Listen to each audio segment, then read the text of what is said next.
మరో జాతీయ పార్టీ పురుడు పోసుకున్నట్లు తెలుస్తోంది. మాజీ మావోయిస్ట్ అగ్రనేతలు మల్లోజుల వేణుగోపాల్ అలియాస్ సోను, తక్కెళ్లపల్లి వాసుదేవరావు అలియాస్ ఆసెన్నల నేతృత్వంలో త్వరలో ఒక కొత్త జాతీయ పార్టీ ఆవిర్భవించబోతున్నట్లు విశ్వసనీయ వర్గాల ద్వారా తెలుస్తోంది. దశాబ్దాల కాలం పాటు సాయుధ పోరాటంలో కొనసాగిన వీరు ఇప్పుడు ప్రజాస్వామ్య పంథాలో ప్రజా సమస్యల పరిష్కారం కోసం సిద్ధమవుతున్నారు. ఇటీవల ఒక జాతీయ పత్రికకు ఇచ్చిన ఇంటర్వ్యూలో ఆసెన్న ఈ మేరకు స్పష్టమైన సంకేతాలు ఇచ్చారు. తాము జనజీవన స్రవంతిలోకి వచ్చింది కేవలం ప్రభుత్వ పునరావాస ప్యాకేజీల కోసం కాదని, భారత రాజ్యాంగ పరిధిలో ఉంటూ ప్రజల కోసం నిరంతరం పనిచేస్తామని ఆయన ప్రకటించడం రాజకీయ వర్గాల్లో ఆసక్తిని రేకెత్తిస్తోంది.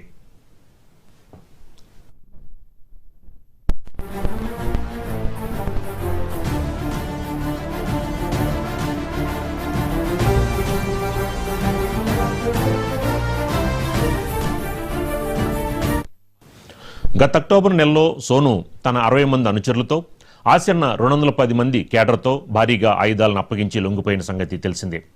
ఆ తర్వాత నుంచి లొంగుబాట్ల పర్వం వేగంగా కొనసాగుతోంది. తాజాగా తెలంగాణ డీజీపీ ఎదుట మరో 41 మంది నక్సలైట్లు లొంగిపోవడంతో ప్రస్తుతం వివిధ పోలీస్ హెడ్ క్వార్టర్స్లో ఉన్న మాజీ మావోయిస్టుల సంఖ్య 600 దాటిందని అంచనా. కేంద్ర హోంశాఖ నిబంధనల ప్రకారం 6 నెలలు గడువు ముగిసిన తర్వాత వీరందరూ పూర్తి స్థాయిలో ప్రజల్లోకి వచ్చే అవకాశం ఉంది. ఈ నేపథ్యంలోనే వారందరినీ ఏకం చేసి ఒక రాజకీయ వేదికను ఏర్పాటు చేయాలన్నది మాజీ నేతల ప్రధాన ఉద్దేశంగా కనిపిస్తోంది. సాయుధ మార్గాన్ని పూర్తిగా వీడి శాంతియుత పంథాలో పోరాడతామని వారు గట్టిగా చెప్తున్నారు.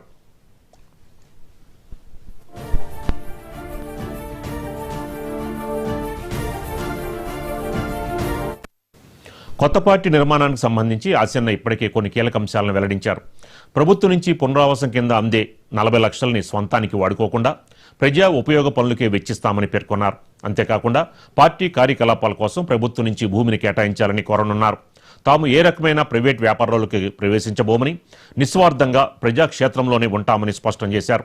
ఇప్పటికే ఛత్తీస్గఢ్, మహారాష్ట్ర, తెలంగాణ రాష్ట్రాల్లో విస్తరించి ఉన్న మాజీ కేడర్ ఈ కొత్త పార్టీలు చేరే అవకాశం ఉంది. దీనివల్ల నక్సల్స్ ప్రభావిత ప్రాంతాల్లోని ప్రజల సమస్యలకు రాజకీయ పరిష్కారం లభించే అవకాశం ఉందని విశ్లేషకులు భావిస్తున్నారు.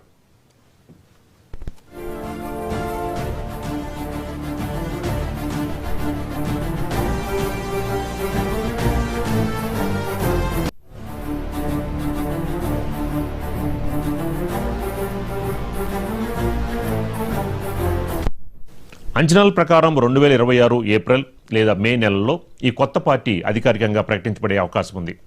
ఈ పార్టీ పేరులో మావోయిస్టు లేదా కమ్యూనిస్ట్ అనే పదాలు ఉంటాయా లేక సరికొత్త పేరుతో వస్తారా అన్నది ఇంకా తేలాల్సింది. సిపిఐ, సిపిఎం తరహాలోనే ఇది ఒక గుర్తింపు పొందిన చట్టబద్ధమైన రాజకీయ పార్టీగా పనిచేస్తూ ఎన్నికల బరిలో నిలుస్తుందా అన్న దానిపై దేశవ్యాప్తంగా చర్చ నడుస్తోంది. ఏదేమైనా ఆయుధాలు వీడిన మాజీ విప్లవకారులు రాజ్యాంగబద్ధమైన రాజకీయాల్లోకి రావడం అనేది భారత ప్రజాస్వామ్య చరిత్రలో ఒక కీలక మలుపుగా పరిగణించవచ్చు.